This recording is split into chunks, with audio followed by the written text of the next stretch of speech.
Hello, hello. Please feel free to write something, introduce yourself to the speakers. All the speakers are in, waiting for the participants. Yep. Adam from Canada, how awesome. Welcome. Oh.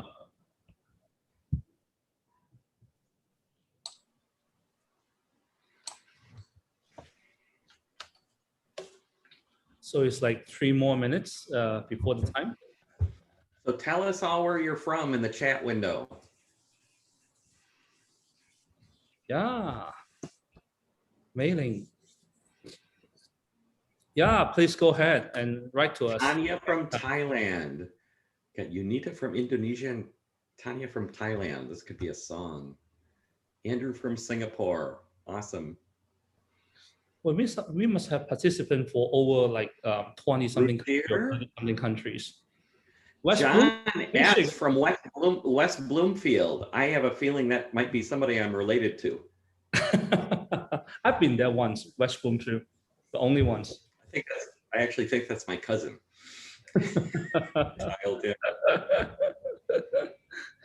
That is John, my cousin John from. Oh, that's.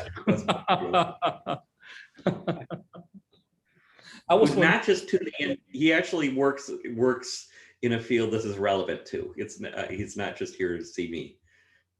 Oh, wow. If anybody would. Edward from wow, I can't even pronounce that. Can't pronounce that. Your Jakarta. Awesome. Yeah, I only know Jakarta. I didn't know there's like another one that's have very similar name. Yogyakarta. How do I spell it? Yeah.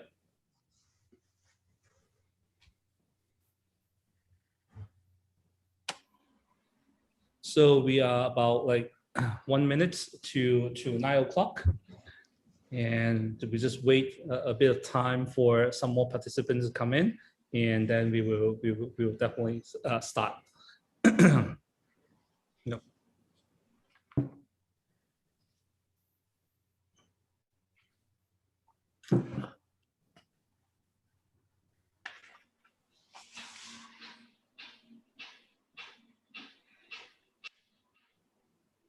So Ethan, I see you have a gamer chair. Yes. I've been really having my eye. I've been really looking around at those. Yeah, I have this chair I bought in Shanghai, and when I moved back to Malaysia, I shipped it back to Malaysia. Yep, it's very heavy and sturdy. I like it a lot. It's funny because I got a nice office chair, for when I moved into this place, think it would be okay. But now I see all my friends who are working online all day using gamer chairs, even musician friends of mine. Yeah, you should try one. It's like fantastic. You feel great. I mean, it's much better than my office chairs or anything. Mm. Yeah.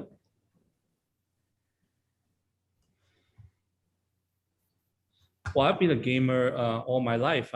I'm still playing computer games. Like when I was very young, I thought that I want to go to the University of Michigan to study computer science. The reason I want to do that is because I want to be a gamer. I thought it would be really cool if I go to a computer lab to play games every single day. And then when I went to the university, I can't do that anymore. Like there's so many like. Oh. I spent, because I was in the generation before gaming when we were still using the big console game. So did you spend any time in Pinball Pete's in Ann Arbor? Yeah, everybody goes there. That was, then I did undergrad at Michigan State, and so that was my second home, was at Pinball Pete's. You guys are bringing back memories. When I was a computer operator at school at Emory University, somehow we had a PDP-8 in the computer room. We were really running on mainframes, and the PDP-8 had a lunar lander game, which was actually vector graphics. It was like the first vector graphics game. It was so cool. And if you successfully landed, your astronaut would get out and said, "I'll have a Big Mac and fries to go, please." It was a McDonald's on the moon. Right, sure. Well, I haven't thought about that in a long time. But we did while the time away with that game while we were waiting for requests to do stuff. I remember these huge, they had the discs in those days were literally this big, this tall, and 5 meg. Right. The big ones were 10 meg. Wow. Unreal. 256K of memory to support 20 people. That's when I started out. Cards. That was And there was the debate. I remember like the way people debate Agile, there was this debate. Are terminals a good thing? Maybe cards is really the way we ought to stick. They're so much more efficient. Oh gosh. I managed to avoid cards. I just came right into that generation, but still spent a lot of time. I actually used a paper terminal, an old deck writer. Oh yeah. I had I think a PDP-9 I used at MIT was a paper thing to come in, and then man, that was horrible. Do you guys think that we have better games nowadays because we have Agile? Oh my gosh. Yes. I think the gaming community has been better than Agile in many ways. They're full movie production sets. And yeah, I've actually worked with some gaming companies. There's some really, really good. And yeah, they've improved a lot because of Agile, but they've also done a lot on their own. Oh, I'm trying to think. There's one company, we started them off, but I won't take any credit. I can't think of their name, that does just amazing stuff. Because there's a lot of, if you're a gamer, I mean, if you're a company that's writing stuff like that, you have to be open to learning, trying new things. You're very inventive. You're not stuck in a way of thinking. And I think that's really the core of Agile. And a lot of companies do not do that. They're really stuck in their way of doing things. Yeah. There's someone saying that Minecraft. Yeah. I think it's not Minecraft I'm thinking of. I think it is with an R, but I can't think of it. It's weird. I know they're in the Southwest someplace. Oh, I might as well show this while I got a chance. This is just one of our t-shirts I had at Net Objectives. What's that? Insanity doing the same. Right. So everybody's known that. What we have on the back of the shirt was, I used to be insane. Now I'm different. Well, that's from Albert Einstein, right? Actually, I think it goes back to Ben Franklin, but Einstein is attributed to saying it now.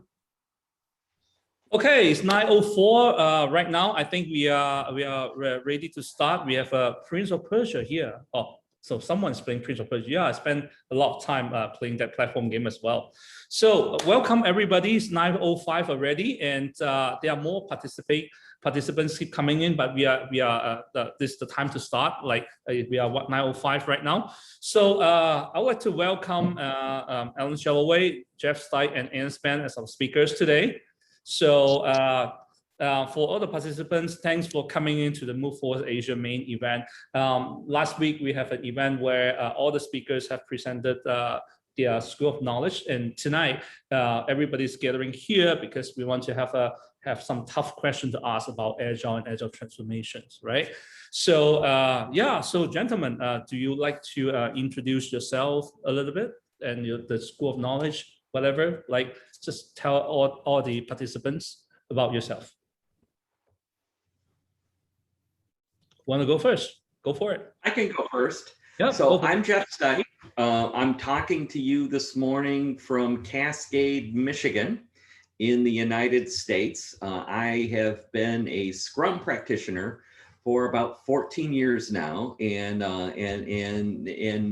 now go around the world helping people practice Scrum at scale. And so I've been really in the Scrum and Scrum at scale work for quite a few years, mainly as a practitioner and as a coach.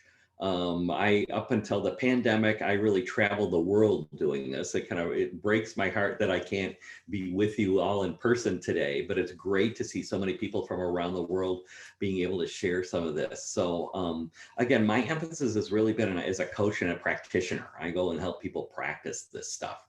And so hopefully I can tell a few stories today of some of those experiences I had around the world with Scrum at scale.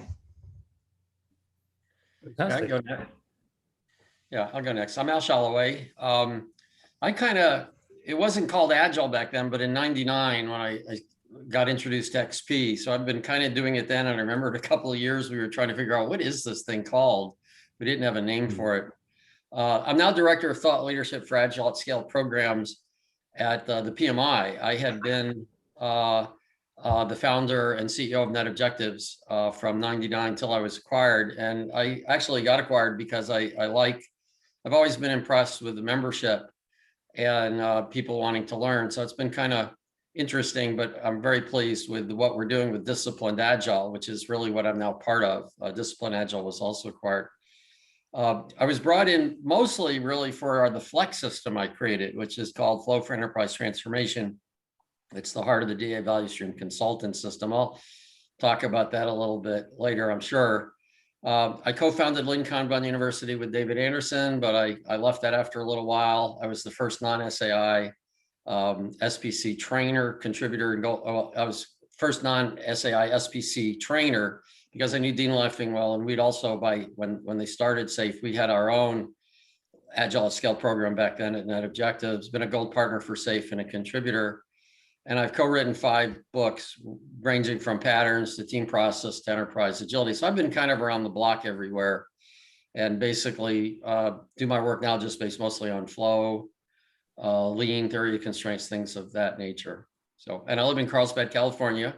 But a lot of people know me from living in Seattle because I was there. I'm actually moving back to Seattle in a few months for family reasons. All good. But that's me. Oh, Hi, so I'm Ian Spence. I'm speaking to you from Brighton in the UK. I've been involved in this industry a long time, like Jeff and Al. I'm here with my SAFe Fellow hat on. I did meet Al at the first SAFe Program Consultant training sessions back in Boulder many years ago. I've also contributed to the SAFe framework. I could also put my Scrum at Scale hat on and play Jeff's role because I'm a Scrum at Scale trainer as well as a SAFe trainer. So I'm not a framework fundamentalist. And I spent a lot of time working with companies, helping them to get better. I was doing it before Agile. I used to do iterative development back in the days of the Rational Unified Process. And I've written a few books. I did write a book on managing iterative software development, which was just published just before Scrum went big. And Ken Schwaber was one of the reviewers of the abstract for the publisher. And he said, well, you won't need this book. Scrum's going to take over the world. But you get your knowledge by standing on the shoulders of those who have come before you. And many of the things we're doing today is things that were being done 50 years ago, iterative and agile development. It's being done at IBM 50 years ago. Didn't have as many buzzwords, didn't have as good branding and marketing, but it's all been there. So what I enjoy is helping customers, and I do a lot of big things. So I've been working with the Square Kilometre Array. This is the biggest science facility man has ever built. It's a radio telescope that's going to allow us to detect things about the universe we've never been able to detect before. It's tens of thousands of dishes in the South African desert, hundreds of thousands of antennae in the Australian desert. They're building supercomputers to do the data processing, and they're building all the software for that with SAFe. I'm also involved with the European Space Agency for their ground stations. I've worked with people like Ericsson and banks regularly, handling groups of 1, 2, 3,000 people. But I also do smaller stuff. One of my customers launched the end of last week, a company called Definity, who are building an internet computer. It's going to be as big as blockchain. You can go and buy tokens now. And I'm helping them, but they have a very different scaling problem because they don't have thousands of people. So I work in all kinds of industries, all kinds of stuff, and hopefully can provide some help for you today. so thanks for spending time with us, Ian, Jeff, and Alan. Tonight we have a wide variety of participants from Japan to Turkey, from New Zealand to Thailand. So there's a wide variety of background here. So I think they are coming to listen to this event because they want to know more about Agile and Agile transformations. So right now we live in a very strange time, right?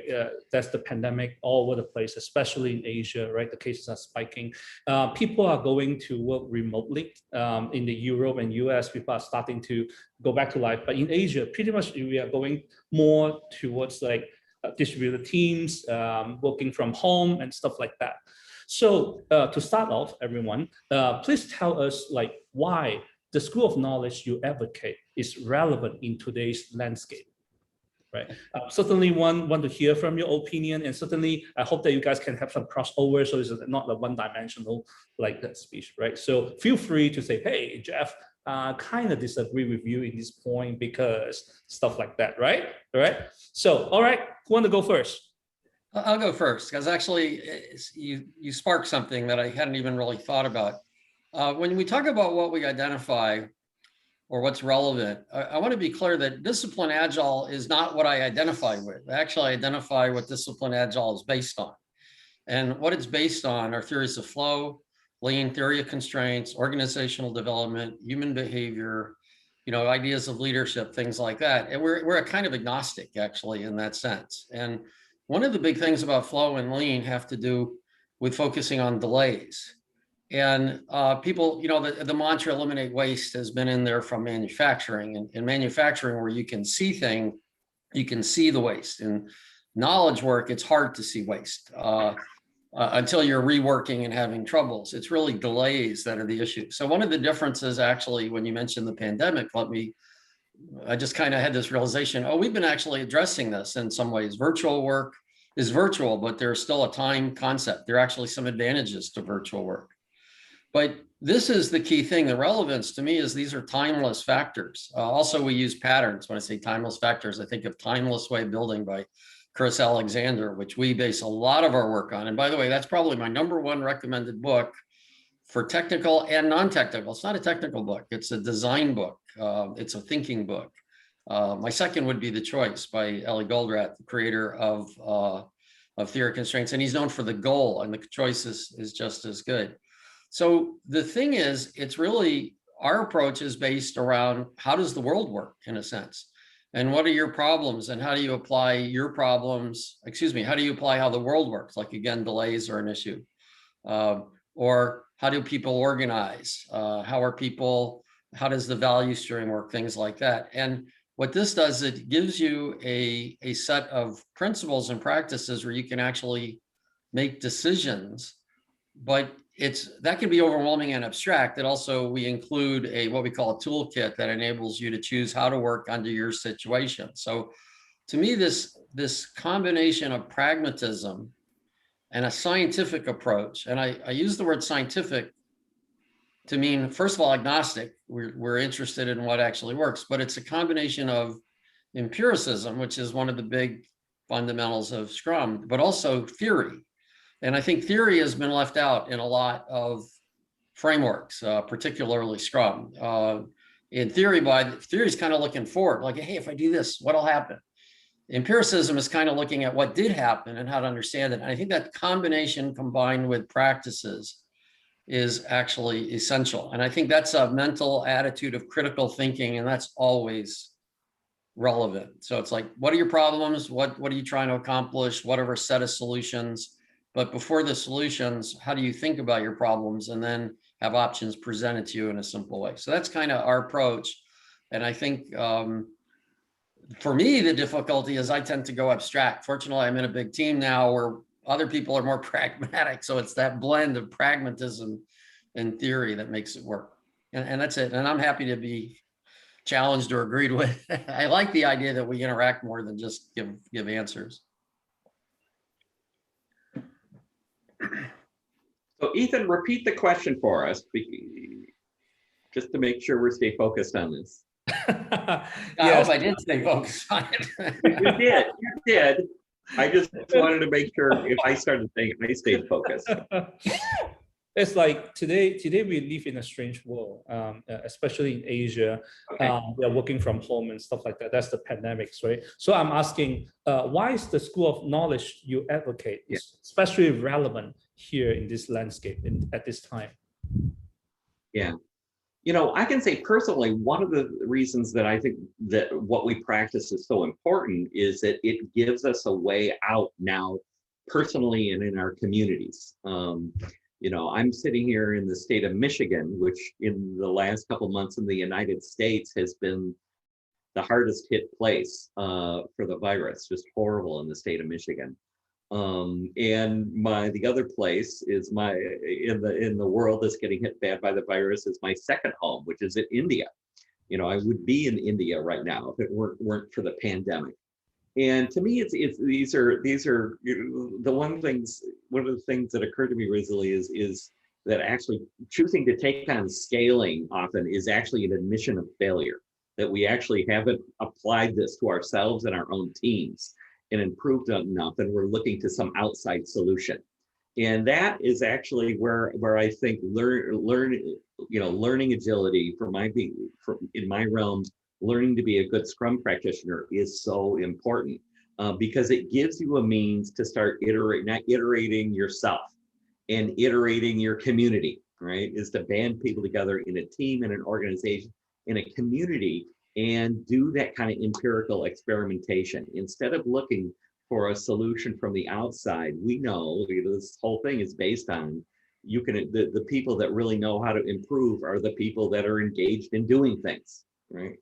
And it's really built on that. And so that's why I think the kind of skills we're doing in our companies are so important in our whole societies.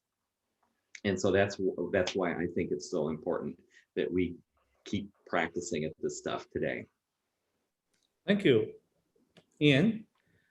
So I have to admit, I get a little bit angsty because I think we're probably all from the same school of thought. I've got no time for the fundamentalists. The first line of the manifesto, individuals and interactions over processes and tools. If anyone walks in and says you're using the wrong framework and that's all they've seen is a poster, I don't think they're qualified to comment. Yeah. Now, what we've seen with the pandemic is how companies have coped, and it stresses how agile they are because they have to be able to respond quickly and change. Some companies have thrived, others have struggled, some have been put on hold and are waiting to come back. But having an agile, flexible, scientific way of working, it helps you steer yourselves through these different changing times. And we're going to see more changes coming up because the world is becoming more virtual. The people, Affinity I'm working with, it's an internet computer. It could be as game-changing as blockchain, right? And we're seeing, the art now digital art being traded, Bitcoin and stuff going through the roof. And when you get 3D printing everywhere, I mean, the space, when Musk and his rockets, he's got the world's biggest 3D printer and he can print new parts. Now that's great when you're only doing one rocket. When he's trying to make 1 million, it'll be a little more stressful. But we need to have that to keep going. And even technology companies, if you look at the top technology companies this year, they're not the same as they were 10 years ago. And a lot of them were great companies and a lot of them were agile. A lot of them were aware of a lot of this stuff. I remember Nokia were, the poster child of Scrum at one point. So we need to have agility and we need to have it broader and broader, not just software development, but the leadership, the management of these companies. And we need to see agile practices moving more into hardware and other things. So I think it's incredibly relevant. Mm-hmm. If companies aren't agile, if they don't, I go to fintechs and they still talk about the business and IT. And you just have to look at them and go, well, you're not a fintech then, are you? Because there's one business, right? And you're going to see more of this. And it's going to make a big difference, I think, on whether people survive and get through trying times like the pandemic, but also the changes in the new technologies and financial mechanisms are going to be. Certainly, under this today's condition, right? Many businesses thrive, strangely, and many businesses went bankrupt, right? Because they are unable to meet the challenges, right? So the next question I really want to ask you guys is, so if we do it your way, like for example, if we do SAFe now, if we do Scrum Scale now, or if we do Flex now, right? So what is the, if we have a great transformation, for example, right? So what's the reasonable expected benefit or ROI given a reasonable amount of time I invest into it? For example, like 6 months, right? If I've done it your way, if I do it correctly, right? So from your point of view, what's the benefits and ROI that I can be, I will be enjoying over not doing it, right? Or something. So let's assume that we are successful in doing this. All right. Who want to go first, speakers? Yeah. I can go first on that.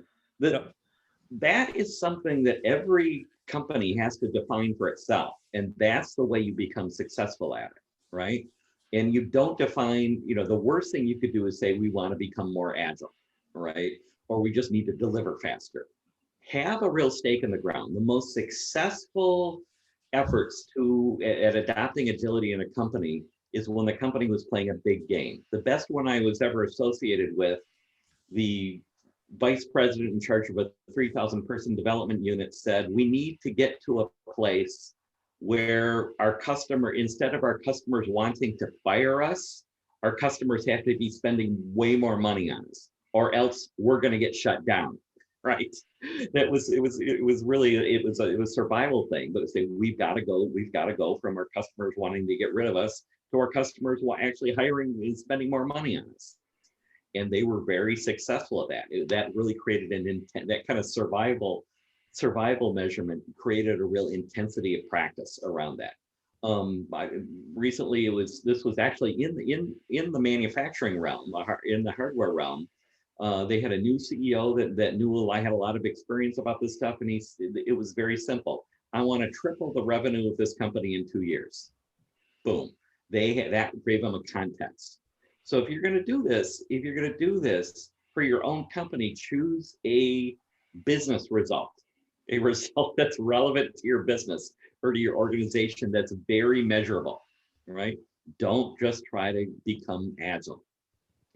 So Jeff, what would be one or two, sorry to interrupt you, what would be one or two ones that people will, the business result that you're talking about, that one or two business result that you think it would be reasonably fair to expect from your standpoint, or any other points, right? Right. So you could, a simple thing I was associated with recently is there was a company that was developing a lot of new CRM tools inside their place, and they had a very specific business result. In 6 months, we need to cut our call center costs 30%, right? Now they were doing that by all of a sudden adopting customer-focused technology so customers can serve themselves instead of having to call into the call center. Very simple stuff, and they were looking to do that. There's a very simple thing to start with.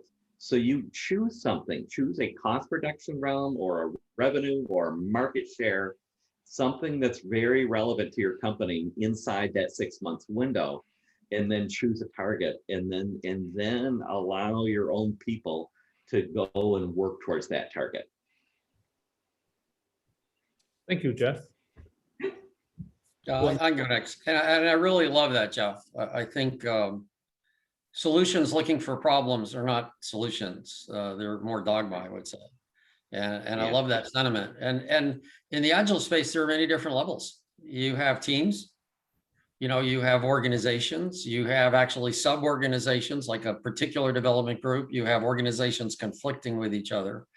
So one of the things we look at is, this is why we have a family of products. Like I'm responsible for the high end, the enterprise, the whole thing. We call it the Discipline Agile Value Stream Consultant Workshop, which creates a role of somebody to look over that whole thing.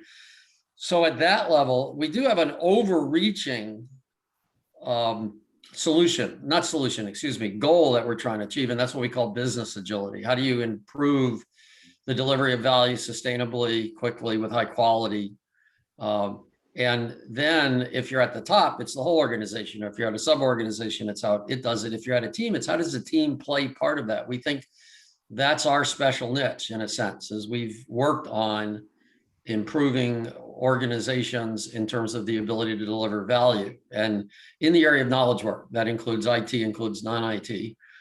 There's a lot of other areas where that's not what people are trying to do. And but a lot of areas do. Like I worked with a group of nuclear physicists once years ago, which was actually pretty humbling. I have 2 masters, one from MIT, but I was the dumbest person in the room, it felt like a lot of times. These guys are all PhDs, totally brilliant. And I actually never think of myself as the smartest anyway. I'm in an area, I know certain things, but these guys were just amazing. And they were trying to figure out, how do you make sure nuclear bombs, which haven't been tested in 50 years, when you start thinking about this, 70 years, it gets a little scary. This nuclear arsenal, nobody's tested anything because we can't. Then how do you make sure they're safe and all that, as if they can ever be safe? But the idea is that kind of work lends itself to agile knowledge work. That's what I mean by knowledge work. Anything where you're thinking and building something. And in that regards, what I think there should be is more collaboration, a more holistic view, less frustration, greater collaboration, a way to continuously improve. A lot of agile methods are about getting started.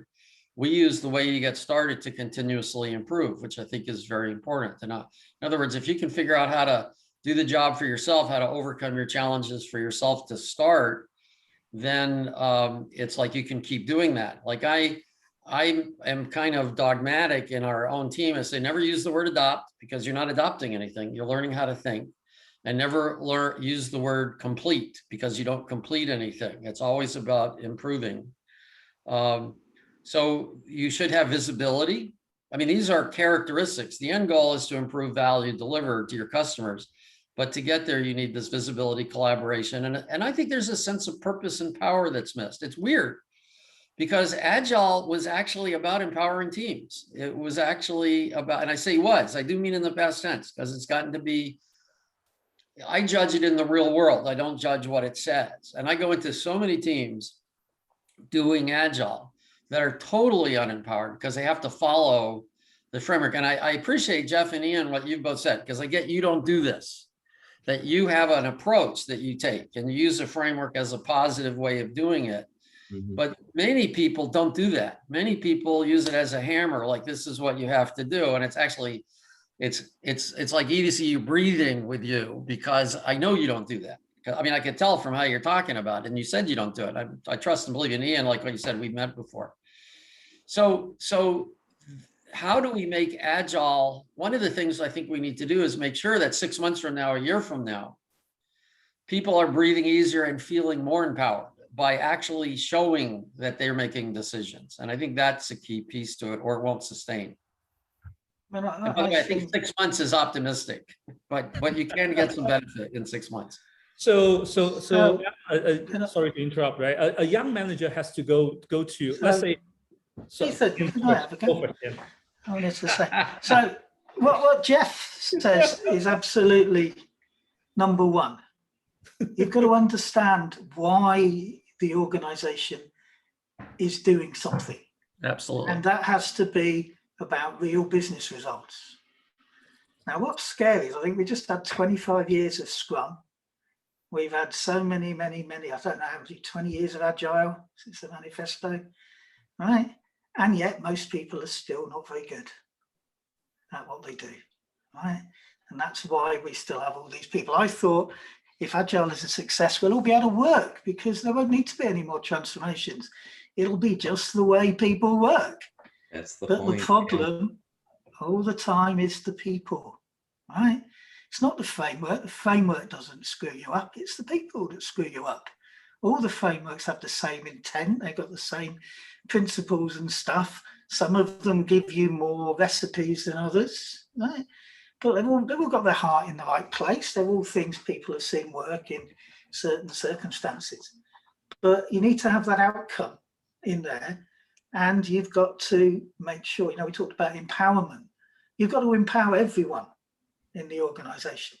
So when you say, what change would you expect to see in six months? I would say change in behavior from top to bottom. I was at one organization, I was talking to Jeff Sutherland about this organization. I was doing some work we were trying to establish a common operating model, some transparency from top to bottom. Right? It's not transparent. It's a Tower of Babel if everyone speaks their own language, right? It's not transparency if people hide stuff behind all kinds of strange shenanigans, right? So you need something to hold it all together. And there's a great cartoon by Henrik Nieberg showing Agile on a big pile of rocks teetering between chaos on one side and bureaucracy on the other, right?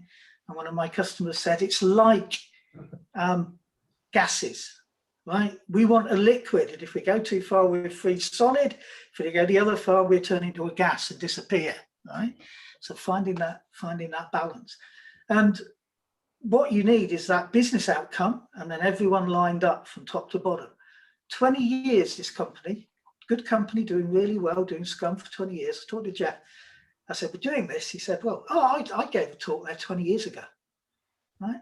The work we did to join up top to bottom was the first time senior management changed their attitude, their vocabulary, or anything. So 20 years of Agile and nothing had changed at the top. So you're looking for that, whatever your bubble is, those business goals Jeff was going, you're seeing that behavior change from top to bottom, right? And everyone, you know, empowerment isn't just for the teams, it's for the leaders, it's for the managers, it's for everyone in the organization. And that's what you'd want to see after 6 months, right? And thank you. I think those are a lot of good points from all of you. I do really want to condense this question a little bit. So because young managers do have to go to their bosses and say, hey, I heard from this seminar that this is good. So if I were to implement SAFe, or I were to implement Scrum Scale, or I were to implement Flex, so I need to talk to my boss about it. So when I talk to my boss and get the consensus from my boss, right? What are 1 or 2 points I really want to highlight out of the many points that you gave just now that I would reasonably expect to get in about 6 months' times, right? So this is the question that the young managers need to talk to the boss about, right? And it couldn't be too long, the conversation. Can you please pick or choose 1 or 3 points like this? Yep, Alan. Yeah, and actually, I'll actually disagree with you, Ian. I don't believe that all the frameworks have the same things. I think I've been kind of on a soapbox in some sense, saying some things are drastically missing in the Agile space. And they've all got their heart in the right place. I agree with the heart. I'm not going to talk about motivations, but there are differences. And I think one of the differences, and to your point, Ethan, is to me, and I agree, by the way, with it's all about the people. It is all about the people. But to get people, if you have people struggling, if you have people suffering, one way to improve how they work is to change the environment within which they work, so they can get their job done better. And that's actually our focus. This is a basic systems thinking, goes back to Deming and Lean, focus on the environment. But that's not what you would actually say to a manager, Ethan. So I'll get to that, but that is the approach. So there are 3 main areas that I think that organizations need to improve. One is, in a sense, what goes into the development funnel. Right now, most organizations use either epics and features and stories. And there's a huge gap, or MVPs. MVPs have been misused in a lot of ways. MVPs by Eric Ries is about new products, new innovation, usually a team or a small group of teams building things. And when you move it into, oh, we're going to use this along a large organization, now you've actually made it so broad and wide, it has no meaning to it virtually. It becomes a project management tool. Yes.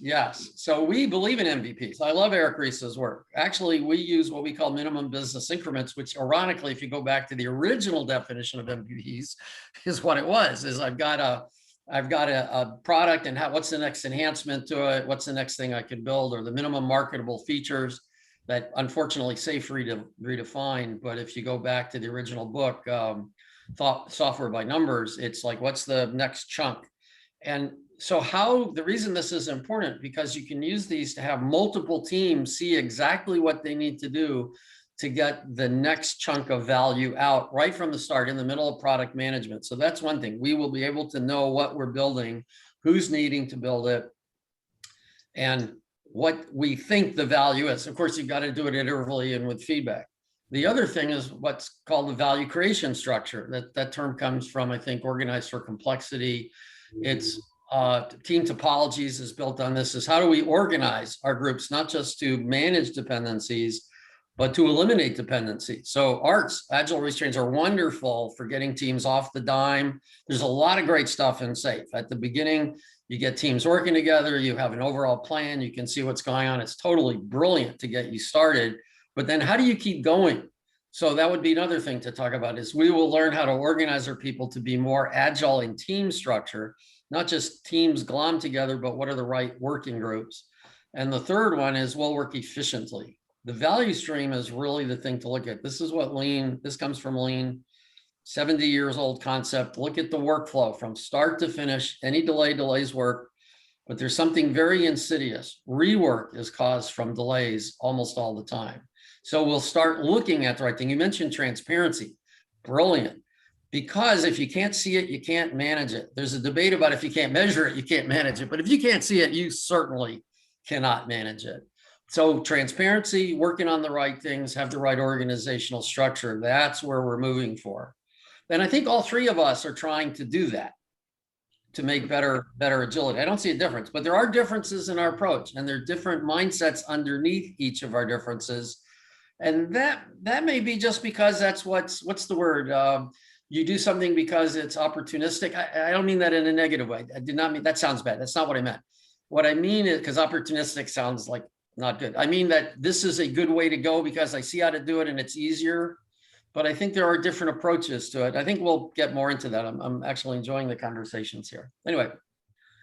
Yeah. Hopefully that wasn't Ethan, long. you kind of asked, I want to rephrase your question, right? Because you asked, well, what kind of results can people expect after 6 months or something like that?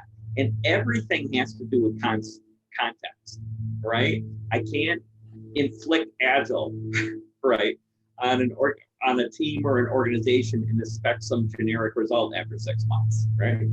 So and the best way I can do it is I just tell another story. One of the first organizations when I went off with coaches, it was a global charity, global relief organization.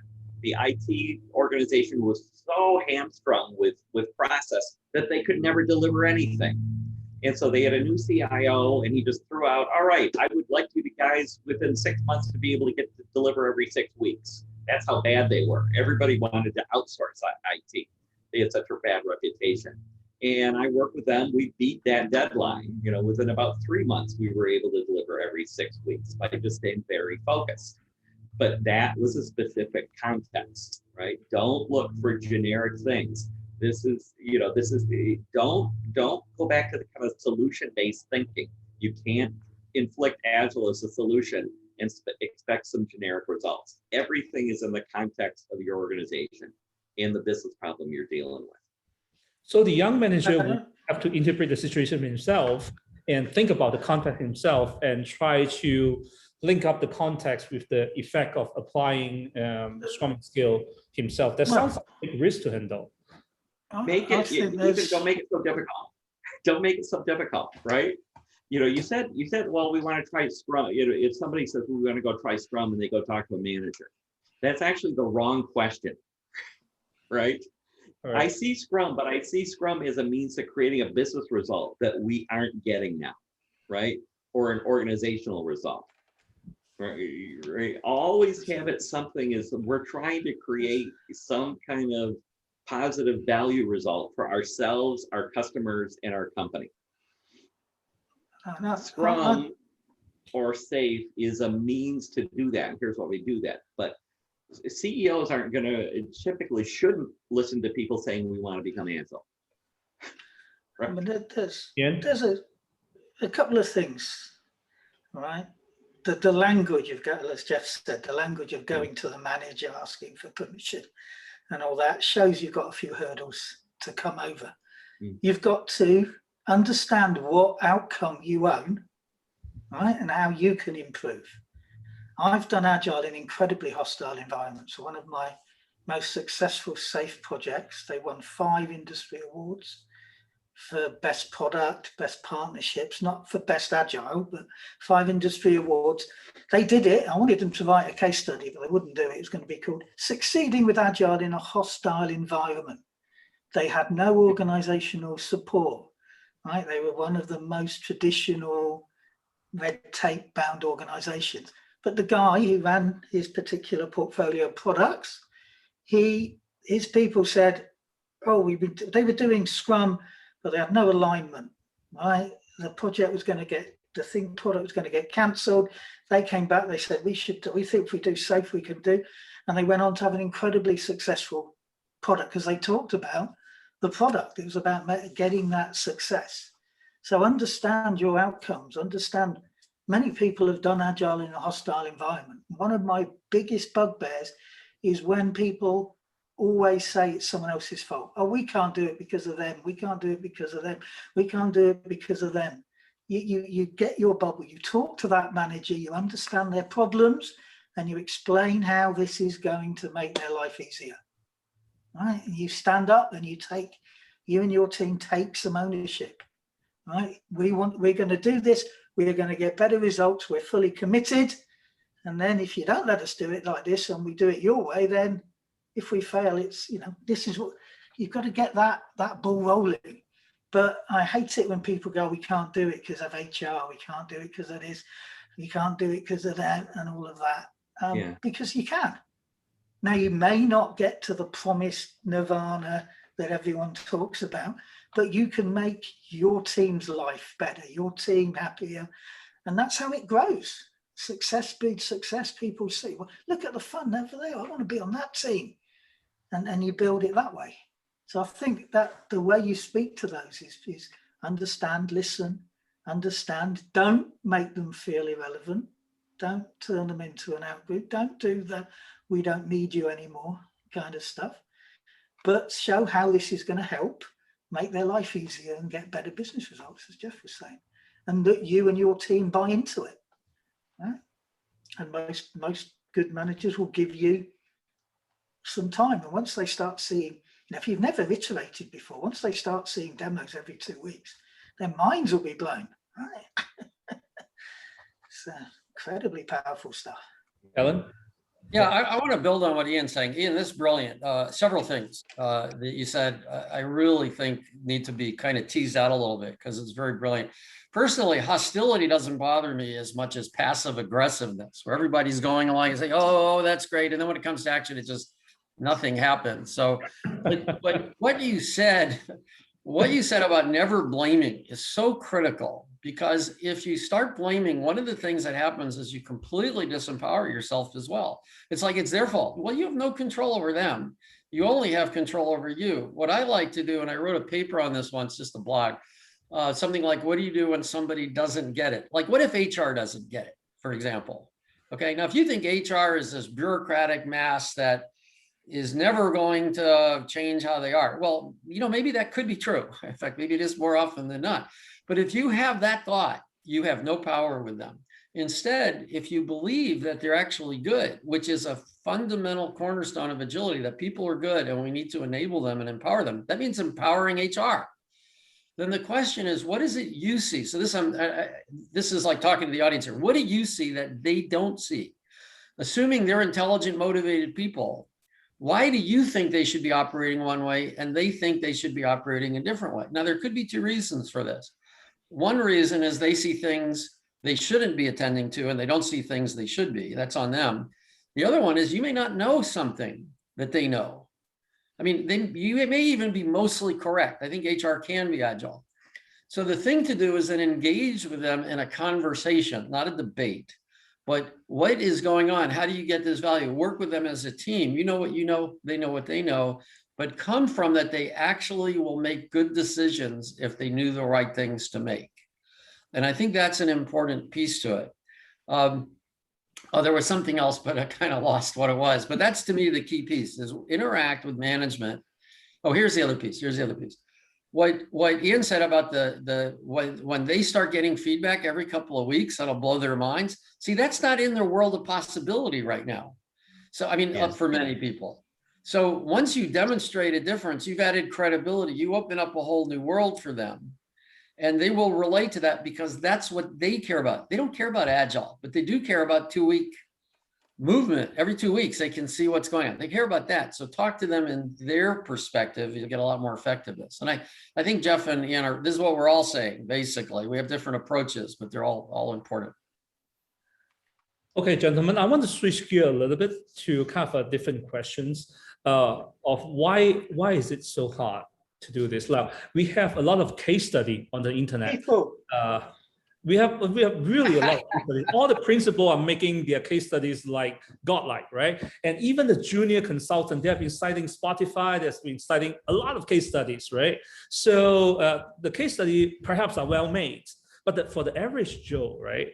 We keep getting a transformation, unhappiness, failed transformation, stuff like that is tough, right? So we even become Spotify when we use Spotify method, whatever, right? So stuff like that. And then people are really puzzled about this, right? Why is it so difficult? So what's your thought about the case study on the internet? Like they're so good and the average Joe not being able to do it and stuff like that. So what's your thought? And what can they do to make it better, increase the odds of success?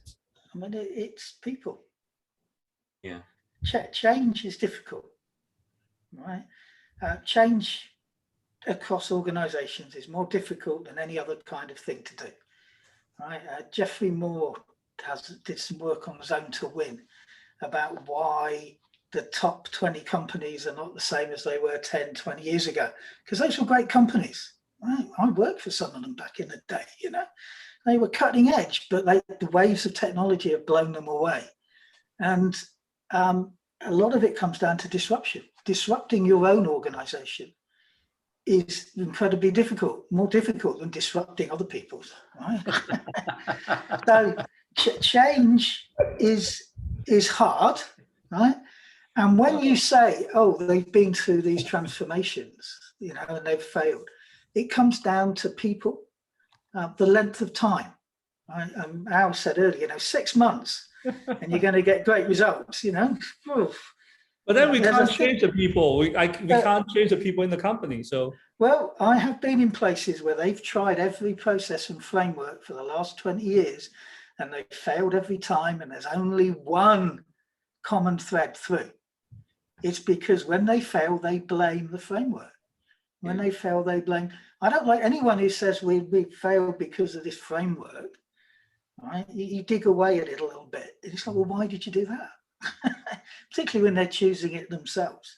So you've got to own the change. But the biggest problem is to take an organization agile is something you don't measure in 6 months. It takes a long time. And as Al said, you're never really finished. And what used to be the biggest problem was the person who led the change at the top would be successful and move on, and they'd be replaced by somebody more traditional who would set the organization back. Right? So changes at the top level leadership and management.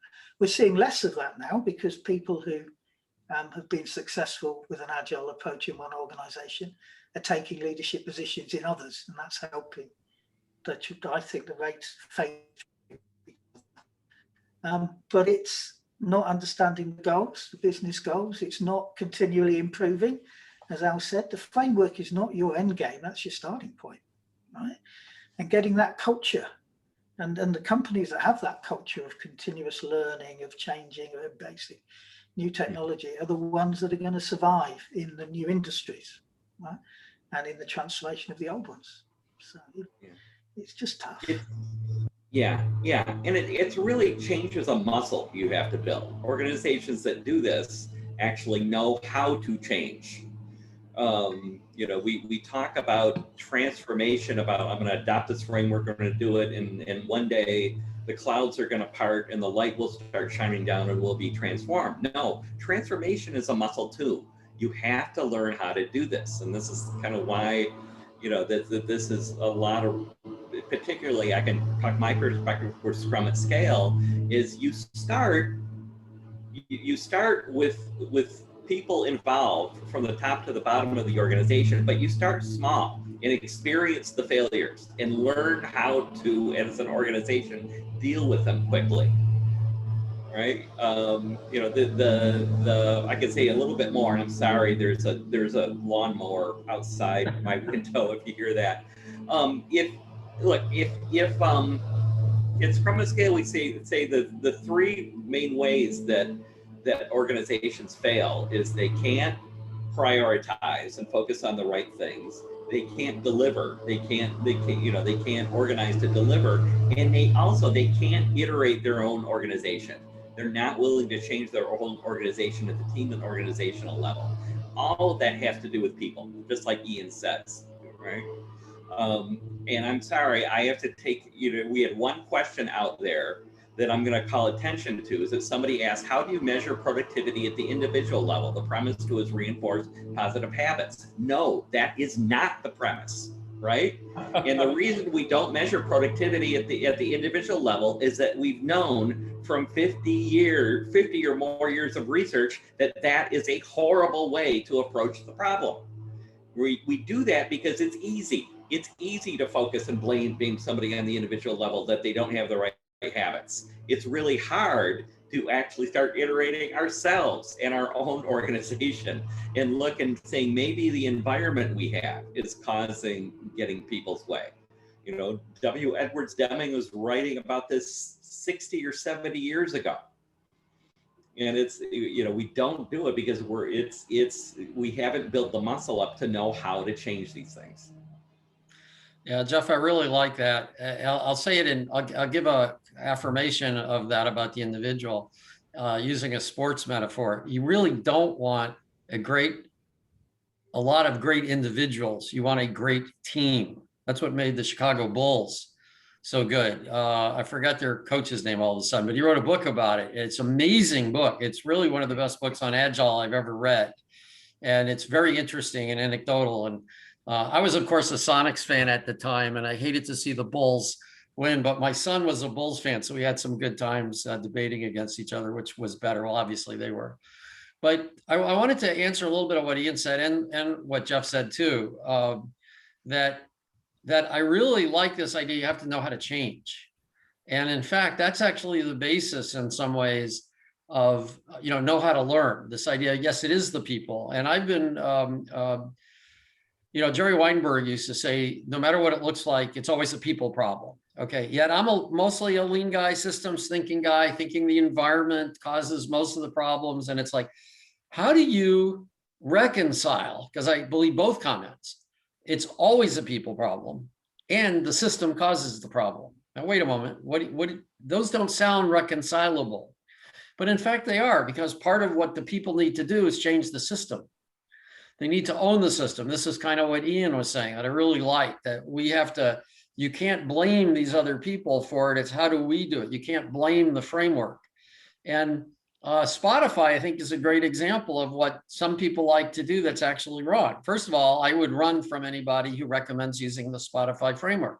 There's no such thing as the Spotify framework. That was made up by consultants who observed Spotify. Spotify was a great solution for Spotify. It's got great ideas in it. We had actually created a lot of those at Net Objectives. When I saw the Spotify model, I said, oh, this is cool. This organization we've seen works, but it works for certain companies. It's not a solution for everybody. So, and what I like about, and I got to admit, this session is just brilliant, and it's turned out in a way better than I thought it would be. And the reason is, I'll admit, if you read my stuff, you'll know I have stuff about Scrum and stuff about SAFe. But when I listen to Jeff and Ian, if you want to do Scrum at Scale or SAFe, my suggestion is send them an email and find a consultant, because I'm sure they're too busy doing it all themselves. And say, hey, what consultants at Scrum at Scale and what consultants at SAFe have your mindset? I want them, because it has more to do with the attitude of the consultant and the framework they're using than the framework itself.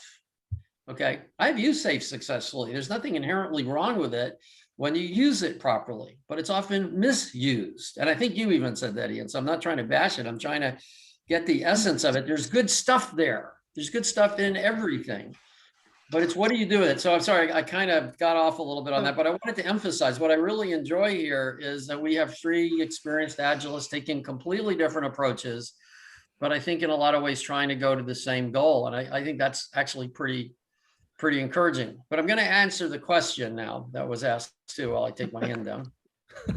Okay, so why is it so hard? Why is driving on the wrong side of the road so hard? Now, that's kind of obvious, isn't it?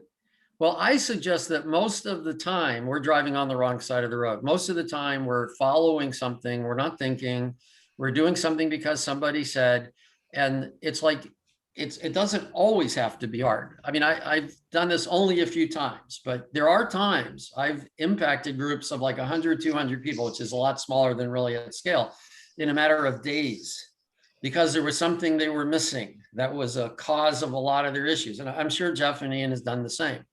So the question is, why is it hard is a good question. And I suggest it's because mostly we're not attending to the real issue. And I'll bring up something now that's kind of part of our approach, but it's a very important issue. And you can do this in any method. Most companies are organized hierarchically. If you listen to all the conversation, it's like top down management, who you're trying to get going. We manage this way. We manage vertically. We're usually siloed, but our work actually runs across the organization.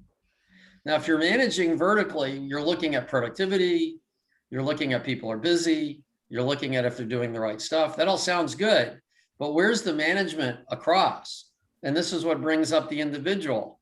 We don't care individually what's going, we care about the cross. We care how does the individual contribute to the whole, and that's hard to measure except by how's the whole going on.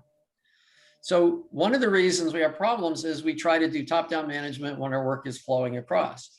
So if we don't pay attention to this value stream, if we don't have it visible to everybody, if we don't take systems thinking into account, if we don't take culture into account, and I want to rethink what culture is. This comes from David Mann's Creating a Lean Culture. The book I recommend a little bit because it's about manufacturing and physical work, but the essence of it is culture is a reflection of management. In other words, if you have a culture of fear, it's because when somebody did something, management responded a certain way. If you have a culture of not transparency, it's because having transparency, management reacted a certain way. So what you want to do is create a shift in management, not managers, but how management is done by creating visibility work and seeing what's going on. So we have to attend to these things. And few methods tend to do this. They're either not properly designed or they're designed for somebody else and you're taking it on. They need to be sufficient without being complicated. And you need to learn as you go. Okay. That's pretty much it. That's both my answer and my kind of response to Jeff and Ian as well.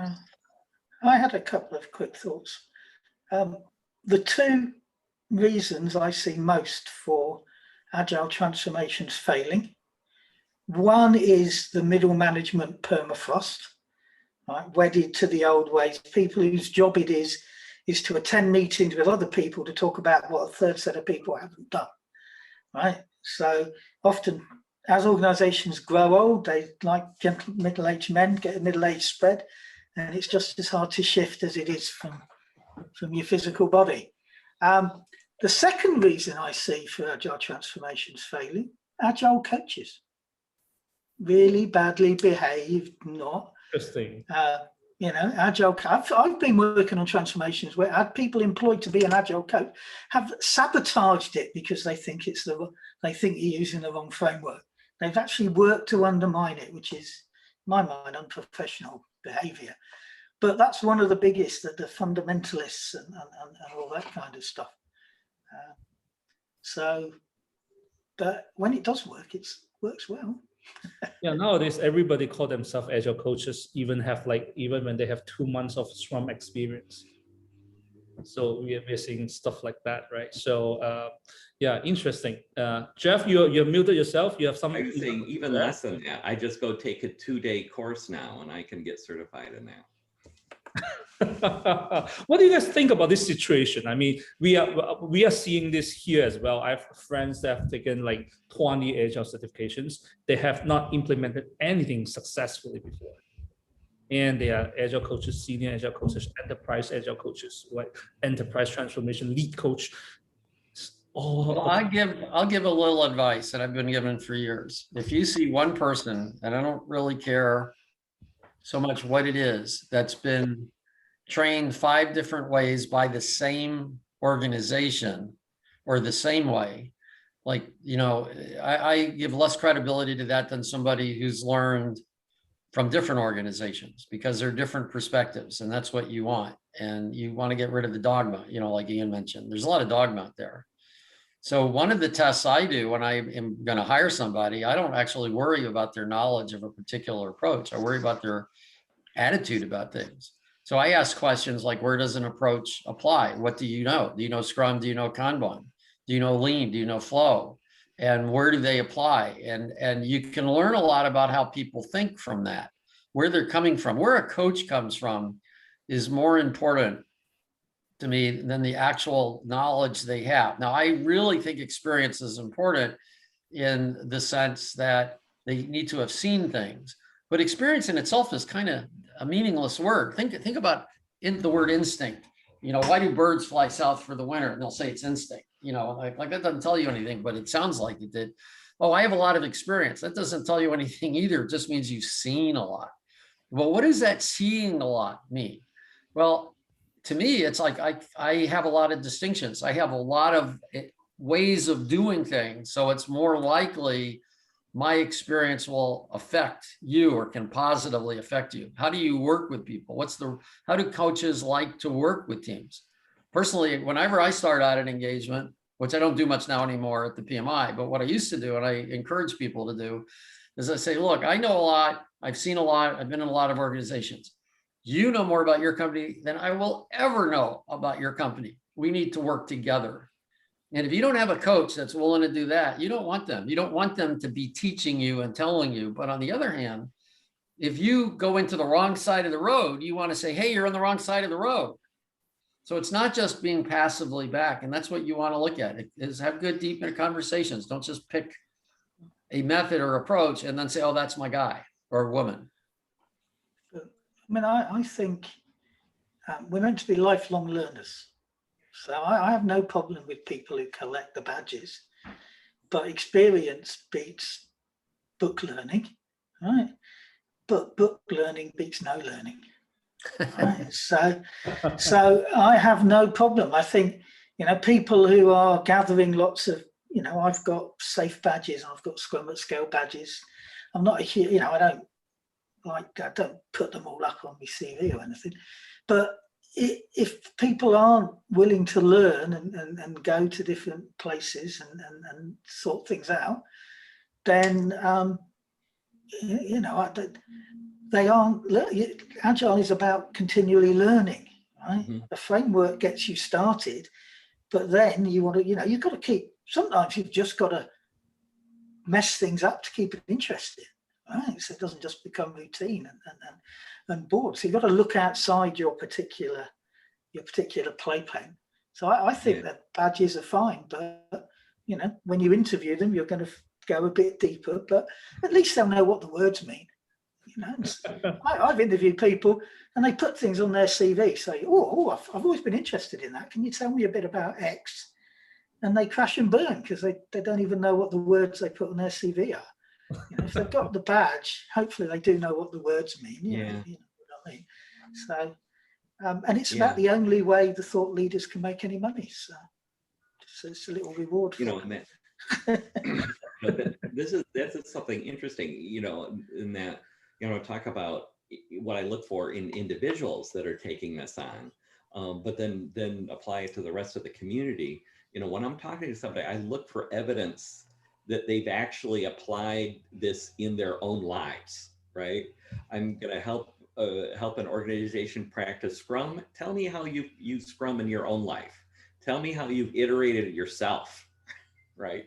And I look for evidence. You know, we talk about learning. Well, that's what's the actual evidence that your learning actually produced value that's actually reflected in yourself.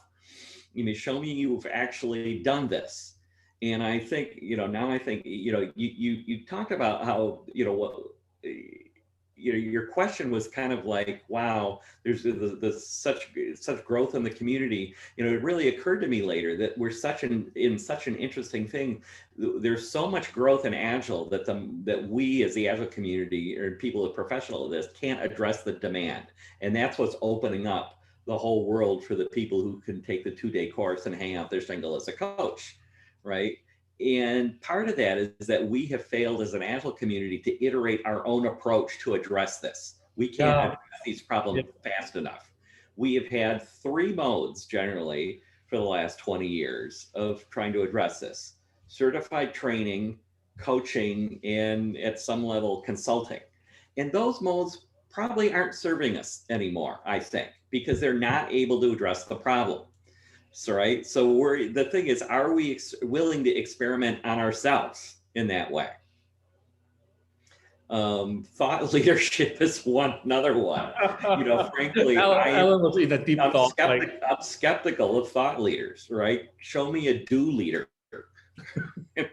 Like a thought leader. I will say my title was given to me. I did not ask for it, and I've gotten a lot of grief because of it. I do not. See, I don't really like the title because it kind of says you're out in front of people, and the reality is you're not out in front of, nobody's out in front of anybody, because what we forget is, okay, we have these IQ scores, and now I know emotional intelligence has come out and things like that, but the reality is you're only good in particular areas. Like, I'm good in math, I'm good in engineering, I'm good in lean and things like that because I've spent years and years on it. I'm not so good on a lot of other things. Bobby Fischer was really good in chess. He wasn't very good socially. And what we have to recognize is that we know stuff and other people know other stuff. Somebody may be the smartest person in the room about a very narrow issue, but nobody's the smartest person in the room about everything. And everybody has something they're smarter about than anybody else in the room all the time. And that goes back to the old HR thing. And you want diversity.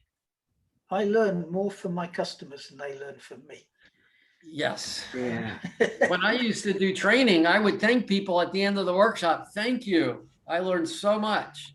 And absolutely. And if you don't have that, in fact, it's funny, I've noticed something. A lot of times people who are thought leaders, people who've come out with stuff, a lot of people give them a lot of leeway to not be nice. Oh, they're so smart, and I think I've noticed that actually it's usually the nicest thought leaders are the smartest thought leaders because they're open. They don't have any errors.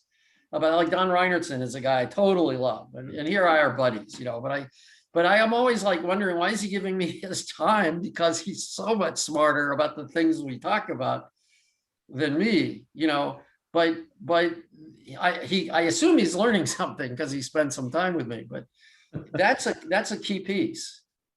So, gentlemen, looking at the time box that we have, we really need to move on to the next topic. There's one more question before we answer a question from Gareth Holbrook from New Zealand. So there's one more question before we go to answer Gareth's question. So the next question I really want to ask you guys is that how to get started. So let's say, okay, after hearing from you guys, really, I want to do it, but I'm in a traditional company that's with about 200 people, right? So I just talked to my boss. He said, yes, all right, go ahead. I'm convinced, right? So from your side, so once he get that consensus from his boss, what are the first few steps he could take? What are some of the crucial ones that he must have, right, to get started? Yeah, I can answer this. I'll try to be quick. Basically, our approach is fairly simple, and it's what basically the Flex system is based on. It's like, first of all, see what's going on. What's happening in the organization. You want to understand what your goal is. Actually, it's first see what your goal is, agree.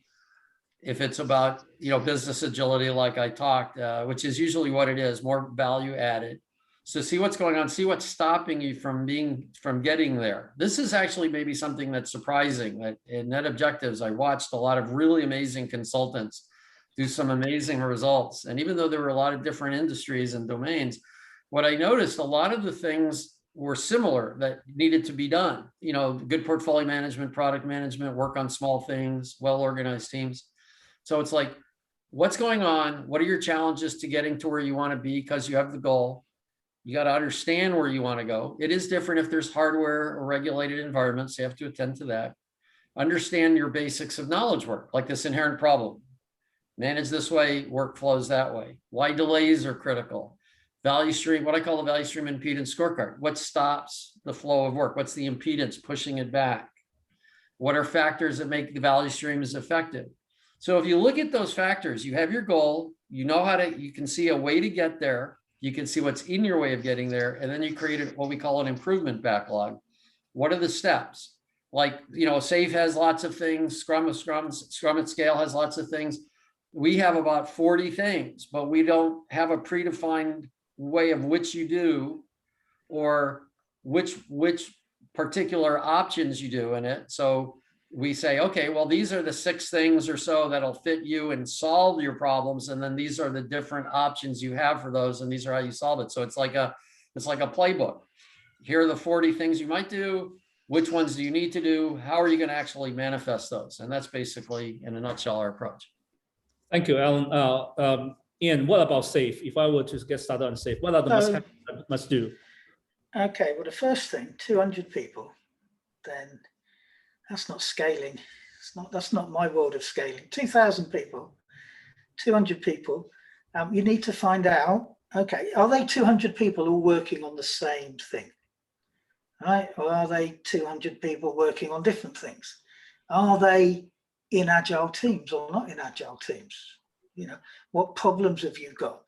Now, for most people, when you start with SAFe, right? SAFe is great at lifting and shifting large numbers of people who have working in a traditional way on a large solution, right? So they are already working on the same product, right? If that's the case, then I'll mention SAFe as the Agile Release Train, which is a team of teams all focused on building the same thing. So they need a lot of alignment. They need to sort out their way of working. They're going to need to learn about flow and their value stream so they can organize themselves, right? And the way you learn is by doing. I think Benjamin Franklin said, tell me and I'll forget, teach me and I might remember, involve me and I learn. We learn by doing. So what SAFe is great at. So if those 200 people are working on a same product and they've not released anything yet and they're struggling and they have quality problems, they haven't got a DevOps pipeline, then I would go in. The ones that they won't have a shortage of features or big ticket items that they need to get done. So they'll have a big backlog for their train, get them in a room and launch a train. You can do that. We've done it in 2 weeks, right? That's because they have a real overwhelming problem. They're all working on this thing. They need to change things to get the delivery, to get the customers on board and all that stuff. If they were 10 Scrum teams all working on separate projects, then what you'd want to do is engage at the executive level with like an executive meta Scrum and an EAT from Scrum at Scale or lean portfolio management, if you wanted to sort out those focus issues. But I mean, SAFe is great for lifting and shifting large groups of people. The top-down stuff that people like, I was at one organization, they'd been doing Agile, they were struggling, they wanted to go SAFe, some people didn't, some people did. We engaged with them and we engaged with the PMO. And we made it easier in that organization to be Agile than waterfall, right? And we sorted out so many problems just with very simple lean portfolio management practices. They told us they had 7 portfolios and we kind of laughed because they didn't. They had 1 portfolio. They didn't even have 7 release trains, right? But they've got to discover that themselves. Nobody likes the smug person who comes in and laughs at what you're doing. So we help them to discover that. So if it's one product, those 200 people, launching a train is a great way to get them becoming Agile together and doing the value stream stuff and looking at that. If they're separate products, lean portfolio management, some format of that, get them closer to what's going on, stop doing projects would be a good place to start. Okay, Jeff, what about Scrum at Scale? What are the must do and must have if I were to get started with Scrum at Scale? With Scrum at Scale, the way to start is actually pretty simple, right? Choose a challenging and interesting business problem, whether it's a product development release or some kind of cost-cutting initiative, but choose a business problem and get a few teams together to focus on that, right? And get them to work, learn the basic fundamentals of Scrum. But then with Scrum at Scale, the other thing that's really important is that you actually, in the framework, you have teams working together, but then systemic impediments often have to be resolved by an executive action team, right? That actually has real executives with real accountabilities on that. And that, because it's guaranteed, if the problem you selected was difficult enough and you give teams the freedom to actually start delivering to address that problem, that systemic impediments will appear automatically, right? In the last two bigger organizations I had, all of a sudden the team started working, they had to deliver, they were very committed, they're working on an interesting problem, and they immediately ran into crazy policy problems from either, in one instance it was purchasing, the other one it was IT policies, right? And actually all of a sudden the C-level, in one case you had C-level executives that had to deal with this IT policy that had been in place for years, that all of a sudden nobody knew how badly it was impeding the team's delivering value. And so that's with Scrum at Scale. This is how you organizationally build the muscle up. You start small and experience those problems and clear them. Right? And so that's what helps an organization really learn. And then as you start doing with more teams and more problems, more impediments start showing up, you look for places you can actually start delivering better. So you could have impediments. I talked about policy problems. The other one could be a purchasing problem, a huge investment that has to be made that suddenly makes people it helps people deliver faster. So start small, but allow the organization to experience and clear those difficult problems in the beginning. And that's how you start getting good at it. Thank you, gentlemen. We are coming to the last questions of the day before we are answering the audience questions. So this Mr. Gareth Holbrook from New Zealand, he wrote to us and asked a fantastic question. He's a SAFe 4.0 practitioner, a PSM, and a DA VSC instructor as well. He says, and I read, from my perspective, the emphasis in SAFe is at the portfolio level and view the enterprise adoption top-down, while Scrum tend to bias towards team-centric considerations and promotes bottom-up transformation. So it's top-down, bottom-up. I don't believe either polarity is entirely right or wrong. However, both are suboptimal. There must be a third way. I have a personal experience of distance between top and bottom with an insulating middle management, which may take this more acute. So the real question here, how might Scrum at Scale, SAFe, and DAFLEX attend to having an enterprise view which is neither biased towards the portfolio or team level? They don't, because they're not one size fits. The idea is, I'm going to harken back. I'm going to correct something you said a while ago. The first line of the manifesto actually says we are uncovering better ways of building software by doing it and helping other people do it, right? The thing is not to look for a third way and not to work solution. Now I'm gonna point something out. You've got, this is actually what I've really learned from being a practitioner in the Eastern Hemisphere. You got three white guys on this panel who are Westerners talking to people who are from Asia. This is what I've really learned from practicing in Asia, right? That you don't look for a single solution. There could be multiple ways of approaching this problem. And that the way we find out is by practicing and experiencing it. Don't look for a perfect way or a perfect path through this, except within your own organization. Scrum at Scale is just a place to start out. It's a place to start out, and it's a group of components that we suggest that might help you learn stuff quickly. But it's not, again, it's not a place where we're inflicting a solution. And that's true of SAFe too. And of any framework, it's not the framework, it's the people, right? So this, so the thing is, if I'm looking for the great people, for the great solution inside an organization, I teach some basic practices. I let people discover their own best way. That's one thing in Scrum at Scale. We call it incrementally crafting the best organization. And that's not something the framework determines, it's something the people determine. Yeah, I agree with what Jeff said, but I do want to add something. I think if there's one thing that Agile has taught us, it's that, and Lean in particular, actually, and I don't mean Lean manufacturing, I mean the thought process behind Lean, is that hierarchical thinking is old school. In other words, we shouldn't be managing from hierarchies anymore. In fact, Vic Kerson's great book, Project to Product, which is more about a software type thing. There are projects out in the world, but running knowledge work as projects is a bad thing. And the idea of project to product is you start looking at the value stream. How do I get the idea generators from the front of the value stream all the way through to the end where it gets back to the customer?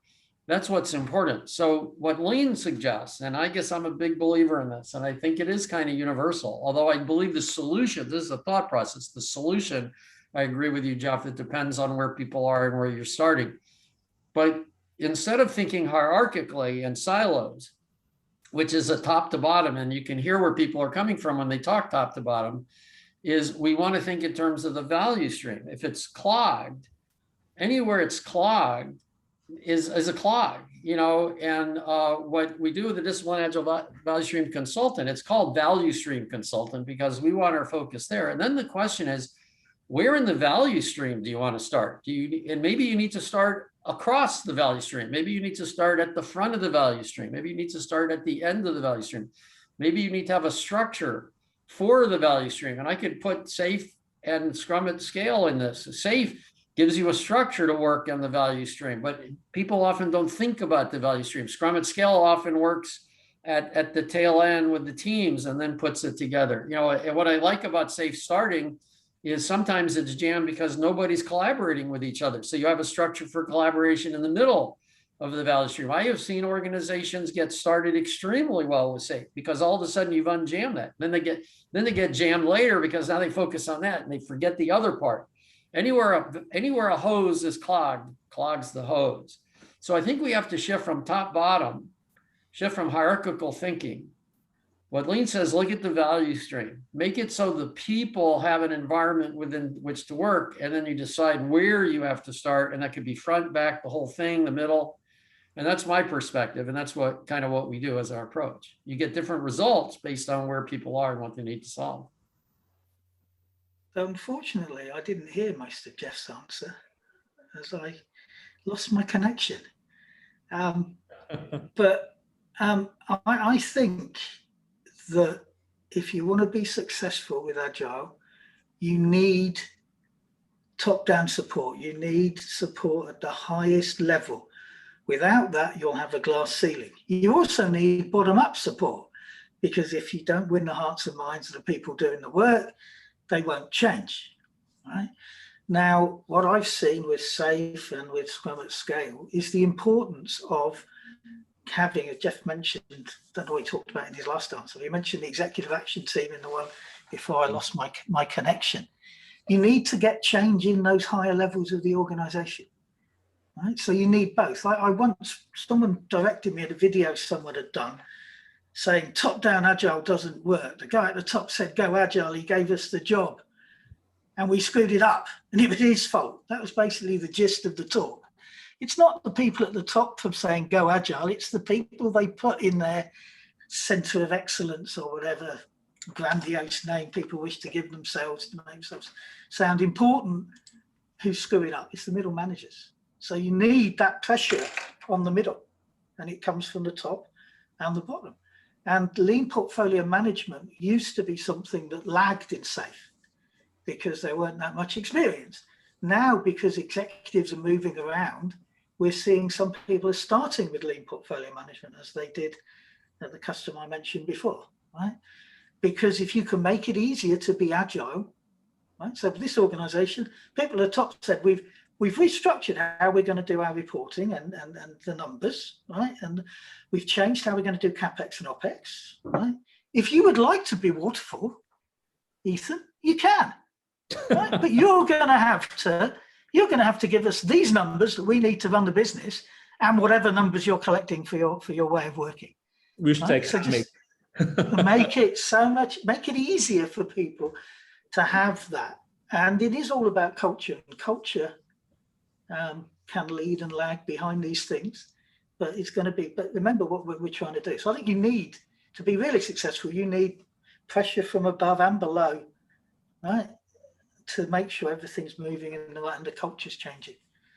Otherwise, when a problem bubbles up that needs, I was at one organization, they couldn't meet the definition of done for any of their stories because they had no laptops. They were being paid more a day than the laptops would cost. And yet they went up and said, can we have this equipment? And it just went into a void. It just went up and it went up again. And they were going, oh, we should just go home. Right, we're just building technical debt here. Right? Because people weren't removing the impediments, systemic problems in the organization, as Jeff will have been talking about. So I think you need both, to be honest. Thank you. It comes a time when we can take some of the live questions from the Q&A. So I'm going to pass to Rachel. Rachel is going to read out the questions, and I'll be going on to the background and pass it to Rachel then. All right? Sure. Hi guys, it's me again, Rachel. Wow, thank you so much for sharing so many insights on Scrum at Scale, DAFLEX, as well as SAFe. So we are seeing a couple of good questions over here, but due to time restrictions, we'll just take a couple of questions for the speaker. And I'm going to start with the first one that the audience would like you to answer is, it's actually from Thor Veraplat. He's actually asking that how can we measure the business agility progress in our Agile transformation journey? Is there anyone who would like to take this question? Well, the first thing is, are you achieving the big business results that you defined for yourself? Right? What are those simple business results, right? Set up, are we going to increase revenue or cut costs or increase market share? One company I work with, it was reducing the turnover rate in employees, which was huge, right? So keep it simple when you're, don't fall into the metrics trap, right? Keep simple measures that are exposed that everybody can work for. There are a lot of ways, and then if within that goal, there are a lot of ways to measure in your organization. That can measure your ability to deliver, your ability to remove impediments, things like that. But I would still emphasize, keep it simple. Don't create too many measures. Yeah, I would agree. I actually have an interesting answer that I got from a guy's not very well known. Alan Chetalawada was president of Net Objectives for a while, and he was an amazing consultant. And a lot of his ideas I kind of learned by watching him, and I've always credited him for a lot of the things that are in Flex. And he had one measure that he always started with. And that measure was, what are the number of releases you have to the customer? And at first I thought, that's too simple. And it can be gamed. And then I started thinking about it. How would you game that? You would game that by releasing more often, smaller pieces. Well, wait a moment, that's a good thing. This is the one measure I have found. If you can increase the number of deliveries that the customer actually wants to get that has value, that's a good thing. And that'll tend to get you more frequent, smaller, which is really what you want. So it's a good gauge. I see. How about Ian? Do you have any say about this? To be honest, I've no idea what business agility is. I know everyone talks about business agility. I haven't seen a shared definition of it. Right?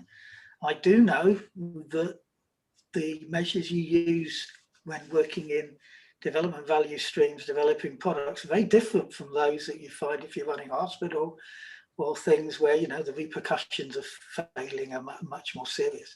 So as Jeff said, you should be focusing on your business objectives and showing that where you are going agile, you are getting better results as a business. That's what people are looking for at the top. So, SAFe has its definition of business agility, and it's got a big measurement framework for measuring that kind of stuff. But a lot of these things, they fall back on how agile you are as a secondary measure.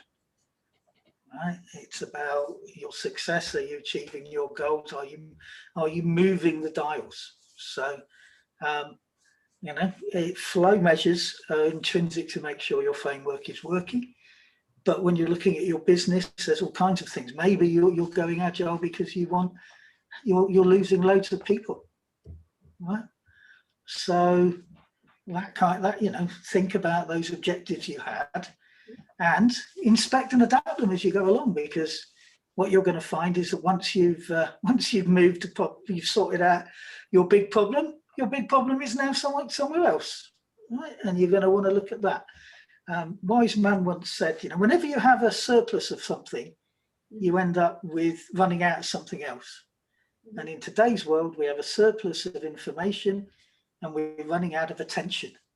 So as Jeff said, you need a small set of simple things that you're paying attention to, and they're going to change over time, right? Because of your as an organization matures, different issues and problems will arise, different scaling problems, all kinds of stuff. So long term, you're going to keep finding that you want to pay attention to different things and stuff like that.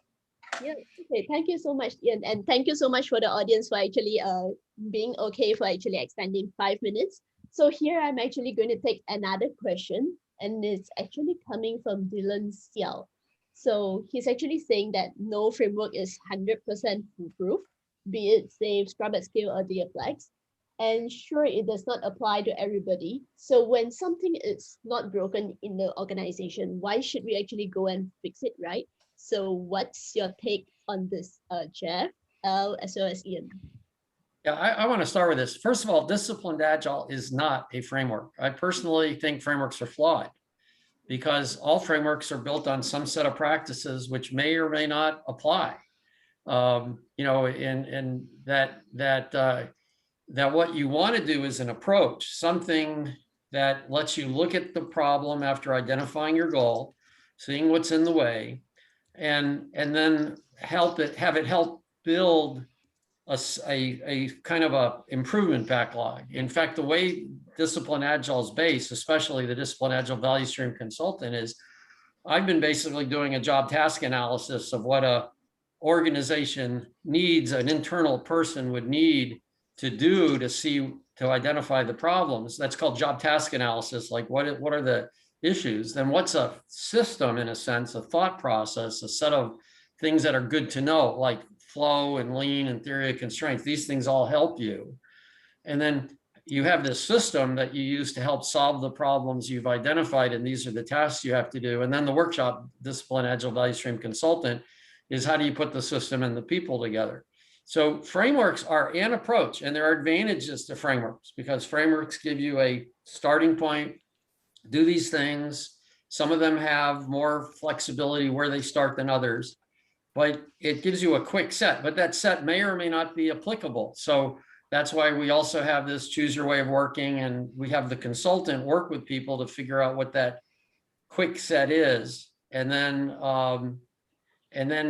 it's a question of how do you get to fit for purpose? And Jeff and Ian have been talking about this. They haven't used the words fit for purpose, but that's basically what they're talking about. How do you take Scrum at scale? How do you take SAFe and make it fit for purpose for the people? We do it with actually just more the toolkit and the thought process. And I think that's an important distinction, that we're actually not a framework and have avoided being a framework. Okay. Yep. How about Ian and Jeff? Any quick one before we end this session? Yeah, the thing is, often it has nothing to do with the framework, but the matter of approach. In this industry, and a lot of companies inflict Agile or inflict some particular framework on their people instead of actually inviting them in to solve the business problem. There's a certain realm of an approach to Agile called open space agility, which actually really directly addresses this issue, right? And you know, where, you know, the challenge is a lot of organizations just are looking for a solution that they can inflict on their organization, and that almost never works, right? So whatever you choose, you invite people in and let them choose it. You know, I'll mention frameworks. Or, you know, I do. I look at Scrum not so much as a framework, but as a realm of practice, right? The same way that there are many approaches to yoga. There's hatha yoga, pure physical yoga, different kinds of yoga that you can choose based on what you want to do, right? This is just a realm of practice that I found produces great results for people. But it's not, depending on the business problem you're trying to solve, there might be better approaches to it, like SAFe. Yep. All right. Disciplined action. Yeah. Great. Nice to hear from you. So Ian, you look like you have something to say before I end. Well, I mean, I actually quite like frameworks. A great way to accelerate what you're doing. It's that, as I mentioned, that the Henrik Nieberg diet, got a little man teetering on a big cairn of rocks between the bloody stakes of bureaucracy on one side and the flames of chaos on the other. Right? You've got to look at the organization as a whole. Right? You have to break down built up folklore, traditional stuff. Sometimes you need a revolution. Sometimes you need a reset. A better waterfall is still a waterfall. Better project management is still project management. Right? So I like SAFe as a great way to reset large people, but the framework is your starting point, not your end point. Right? I was with one organization. When you're dealing with an organization with 1,000 people, hundreds of agile teams, they have to have a common vocabulary. They have to have some common ground. You have to be able to roll the numbers up and down. I've seen companies where they're self-selecting their agile way of working, and some of the teams are outside financial governance, right, which is illegal in the jurisdictions in which they are trading. Other people are outside the legal and regulatory compliance they have to achieve to get their products to market, right? So you have to have a way to join it all up. Now, there's something that is less than any of the published frameworks, right, that would allow you to matriculate an organization and observe and measure flow. I'm a big fan of value streams, but I've been thinking about writing a paper. Value flows like water, not the steps in a process. So a lot of people, when they focus on their value stream, they're actually putting up barriers and the value starts going around the edges. They shadow IT in organizations, all kinds of stuff going on. So what you need is to be able to visualize the flow of value and adjust as it changes. Otherwise you get oxbow lakes and all kinds of little things hanging around organizations and things like that. So it's about, the frameworks are just a way to big step, get everyone going. Now we've got a common vocabulary. Now we have a basis to improve. And Jeff Sutherland's got a great Scrum at Scale case study he's working on, where an organization had a brilliant SAFe rollout and they cut their cycle times by more than half. And then one of the trains took some Scrum at Scale ideas and took things to the next level. But I mean, they would qualify as still doing SAFe. And they would qualify as doing Scrum at Scale, right? Because what they haven't done is gone rogue, right? And have a different vocabulary and different job titles. I was at one organization, a guy was doing something that was business critical. This is a major bank, and if they didn't do this, the regulators were going to shut them down. And every place he went, he had to talk to a different person in a different language. Every single place he went. Oh, you need to talk to the product owner about epics and stories. No, the product manager about features. No, the value stream owner about bets. Right? Everywhere they went, different language. That's not transparent. That's your Tower of Babel. So I think they're a good way to reset to something more agile and then accelerate your journey. Right? But it's not your end goal. If you're still doing what it says in the book after a couple of years, you haven't read the book properly. Okay. So thank you so much, gentlemen. I think the audiences are telling us that we are doing a pretty good job. They have been enjoying the session a lot, and thank you so much, the gentlemen, for doing this with us. So, and thank you for all the participants that spent about 90 minutes with us as well. It's been a long sessions, longer than our usual 60 minutes. Thanks for the patience. For everyone, please stay tuned to CI Agile. We are are going to have the recording of this event and all the previous event in the last week. Once we have composed the video, we'll publish it via CI Agile LinkedIn account. Please follow the CI Agile LinkedIn account. Okay, and whatever free stuff we have, we'll publish it from there. So again, thank you everyone. Thank you speakers. Thank you participants. Good night. Good night. Enjoy, and for all the Muslim, enjoy a great holiday ahead.